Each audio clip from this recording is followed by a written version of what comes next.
C'est la sentence de la haute juridiction.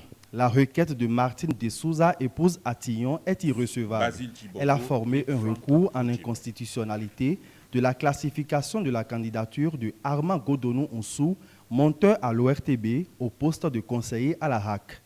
Considérant qu'ayant déjà jugé par décision DCC 0962 du 12 mai 2009 que les concepts de professionnels de l'audiovisuel de la communication et de professionnels des médias recouvrent la même réalité, qu'il y a lieu de dire et juger que la mention professionnelle des médias ne constitue pas une violation de la Constitution, que par ailleurs, et par la même décision, il a été jugé que l'expression professionnelle, dans le cas d'espèce, s'entend de l'aptitude avérée à exercer un métier sans que cette aptitude soit nécessairement sanctionnée par un diplôme.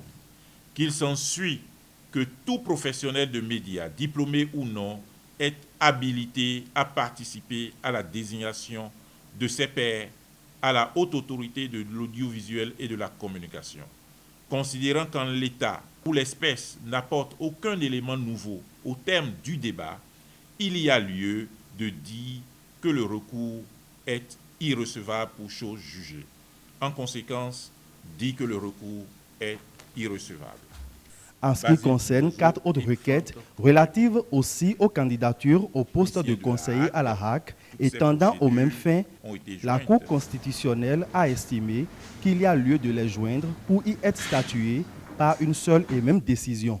Il s'agit notamment des recours formés contre Franck Potiémin, Basile Thibozo et Guy Constant Eroumi pour violation du code électoral de la presse béninoise.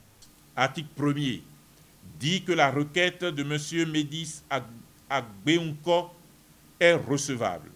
Article 2 dit que le protocole additionnel A1 SP1/12 de la CEDEAO sur la démocratie et la bonne gouvernance n'est pas applicable à l'espèce.